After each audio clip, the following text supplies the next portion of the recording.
Cina atau Tiongkok adalah negara dengan jumlah penduduk terbanyak di dunia.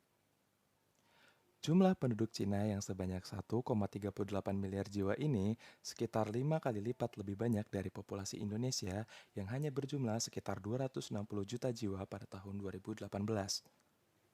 Selain sebagai negara yang memiliki penduduk terbanyak di dunia, Cina juga merupakan salah satu negara terbesar di dunia dengan luas wilayahnya sebesar 9.596.960 km persegi.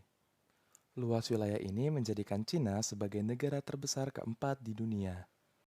Cina berbatasan dengan Mongolia di sebelah utaranya, sedangkan di sebelah selatannya berbatasan dengan Nepal, Bhutan, India, Myanmar, Laos, dan Vietnam.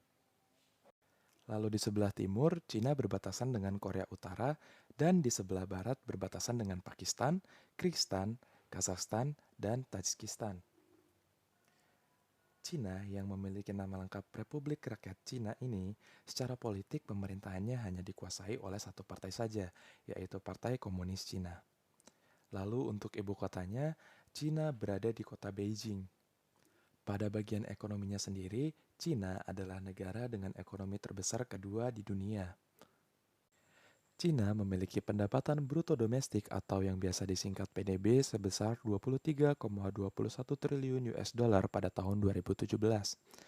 Cina juga merupakan penghasil utama dari beberapa komoditas penting seperti emas, perak, tembaga, batu bara, timah, nikel, aluminium, besi, dan lain sebagainya.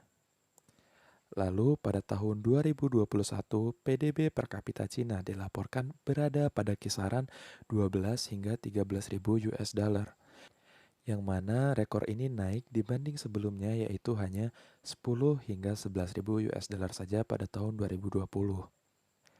Dapat dilihat dari grafik dan juga data yang telah dikumpulkan bahwa GDP per kapita Cina tiap tahunnya mengalami peningkatan. Jika dibandingkan dengan Indonesia, GDP per kapita Indonesia masih sangatlah rendah dibandingkan dengan GDP Cina. Rata-rata GDP per kapita konstan di Cina adalah 6.100. Dan untuk rata-rata GDP per kapita harga berlaku di Cina adalah kisaran 5.400. Berdasarkan dari data yang telah dikumpulkan, populasi penduduk Cina tumbuh ke tingkat yang paling lambat dalam 10 tahun terakhir. Populasi Cina masih meningkat pada kisaran 5,38% atau 72 juta selama 10 tahun terakhir. Hal ini menjadikan populasi Cina secara keseluruhan mencapai 1,41 miliar. Namun, secara tahunan, rata-rata tingkat pertumbuhan hanya sekitar 0,53%, yang berarti 0,04% lebih rendah dari tingkat pertumbuhan antara tahun 2000 hingga 2010. Perlambatan ini dinilai dapat meningkatkan prospek krisis demografis bagi Cina, dengan tingkat kelahiran yang menurun dan angkatan kerja yang semuanya menua dengan cepat. Pertumbuhan populasi yang melambat ini dapat menjadi masalah serius bagi Cina. Artinya, pertumbuhan ekonomi Cina yang tumbuh terlalu cepat lama-lama dapat menjadi terbatas.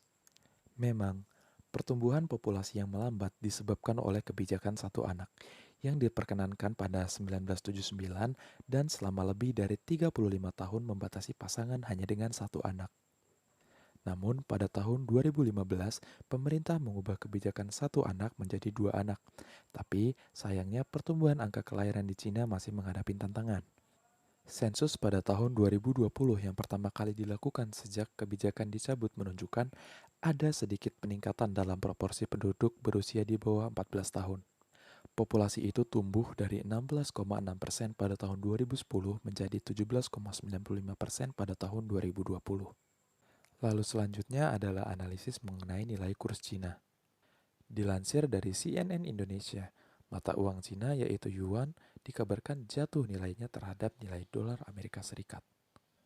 Penurunan yuan ini terjadi karena ekspektasi pasar terhadap kenaikan suku bunga acuan Bank Sentral Amerika Serikat kembali meningkat. Tercatat yuan jatuh 0,83% terhadap dolar Amerika Serikat ke level 7,23%. Penurunan ini merupakan yang terendah sejak krisis keuangan global pada tahun 2008 silam. Namun, penurunan nilai kurs yang terjadi pada yuan tidak sesignifikan efeknya pada rupiah.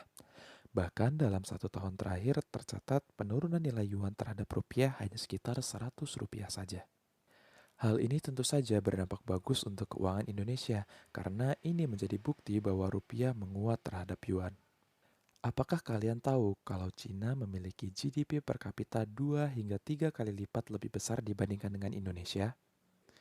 Berdasarkan data yang diperoleh, rata-rata GDP per kapita konstan dari negara Cina berada di sekitar 6.100 dolar AS per kapitanya, sedangkan Indonesia hanya sekitar 2.834 dolar Amerika Serikat per kapita.